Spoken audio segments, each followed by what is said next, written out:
their ducks in a row, and it's, now they have that it's real, it really is real, then it's like no big deal. It's just don't worry, it's just a grenade on the side of the road there. Don't worry. Just pass along, just mind your own business. It's just a live explosive device sitting right next to your home.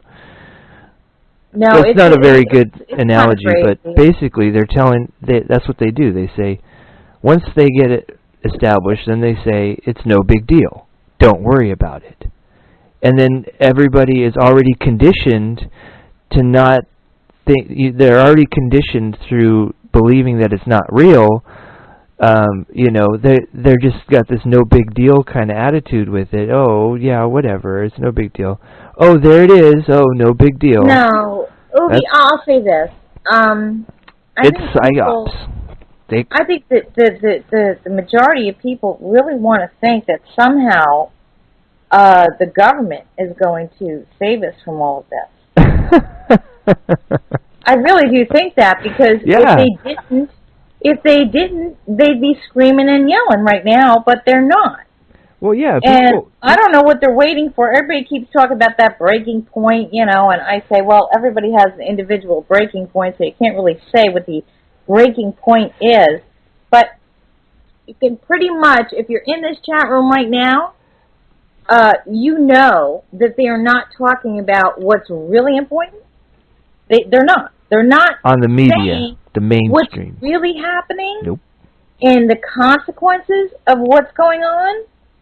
And they are pacifying. They are literally sticking a pacifier in your mouth. And that's basically it. Telling you, they treat you like a baby. Going on buying, investing, buy real estate, keep in debt, baby. Keep in debt. That's the way to go. Yeah, don't worry. We'll always have more money for you to borrow. They treat you like a baby, and then you act like a baby. You're looking for mama to give your mama and dada. It's decades. That's been going on for so long. And I really feel sorry for you guys in your 30s and your 20s, because you've gone through. Sorry, you've gone through. Is that your pacifier? That's my going off. You have unfortunately gone through the worst of the Department of Education. You have unfortunately gone through the worst brainwashing of any American society ever in our history of America. Yeah, and poisoning of our food. You've all been brainwashed because you've all gone through our Department of Education.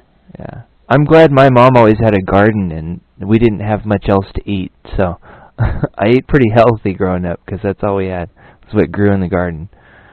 That was mine too. I had a grandfather and I had my father, and we were always planting gardens and stuff, but it's more than that. It's much more than that.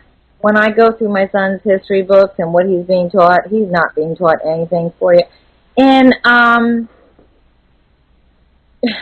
I got the answer. What's the answer?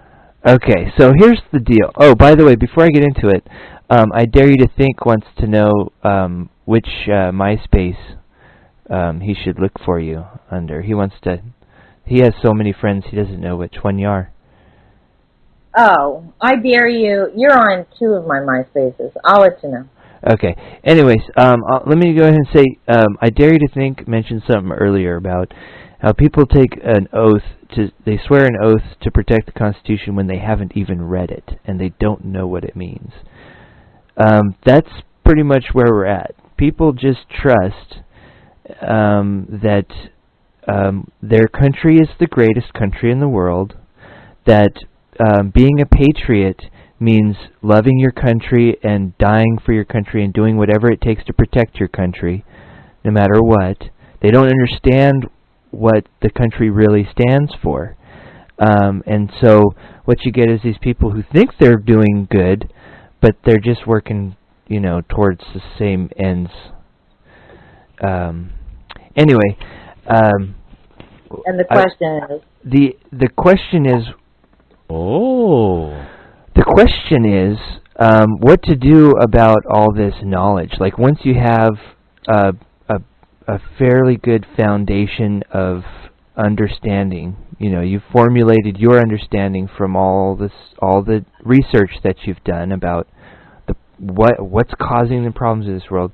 What do you do at that point? People kind of, sometimes they walk around in this dumb stupor, like their world has completely changed, and they don't know how to break out of that. They don't know how to get past the shock part of it. Right. And then everyone in their life kind of just turns around and starts walking the other way. Do you know what I mean? I do. Okay. And what I will say to that is that... Oh, you want to... Okay, go ahead. You must understand that you have to kind of ignore the people in your life that are not knowledgeable enough to understand what's going on. I'm sorry, but you do. And here's unless they're willing to hear you. If they're willing to hear you, then I'm all for keep talking. Just keep talking. As long as you're polite and you don't attack somebody, they're willing to listen to you. No, never attack someone. The best way to deal with people is by simply asking them a question. If a person is for, like, let's say Obama, and look them in the eye. Okay, Obama is all for change. What kind of change are you looking for? And people will then tend to get engaged into a conversation with you about change, and that's where you want to go. So you go about it through questioning, but I think seriously, from where I stand at 43 and I have a son, I say the best thing to do is to educate our children. Our children are being raised to be spoiled, rotten brats. That's right. Who feel everything is entitled to them. That's right. And it's not only my kid who's 13, but it could be your 20-year-old, 22-year-old, 25-year-old who just feels somehow everybody else is going to fix it. And at some point, you have to take personal responsibility. That's and right. They don't naturally know that. You and I may have that from our parents, but they don't know this. That's right. They don't know what personal responsibility is. They also need security and confidence in themselves to be able to be courageous enough to do anything. Life is aggressive. Every bit of life is aggressive. So for these timid children, I see, like especially the autistic children, they're beautiful. They're very sensitive to everything around them, and yet their expression is kind of hampered. And their ability to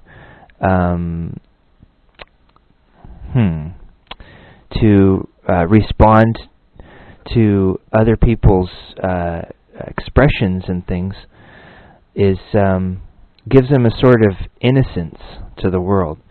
But the children really do need to have the confidence to be able to do something like open a jar of pickles for themselves, or you must understand. Everyone must understand that this wake-up call was not forced upon you. None of you. It was not forced upon you. You all came about it on your own, and you can't sit here and force it upon somebody else. Here's one of the things where that entitlement comes from, is we've got these busy parents who don't want to deal with the children. They want to pacify them, like you said before, and they're taught to be pacified, with television and candy, things that are really good for them, but satisfy at the moment what they need. We're taught from a very early age to indulge ourselves in what feels good at the moment instead of indulging in what's really important, which is human interaction. And what I wanted to say earlier about when you find yourself in that stupor where and you can't really get out of it, that conspiracy theory stupor, I guess we can call it, where you're like a zombie and everywhere you look is just just disaster everywhere and doom and gloom and end of the world. when you come into someone else's presence, they can feel that. So to get out of that, what you do is, like, for instance, you come home and your house is a mess,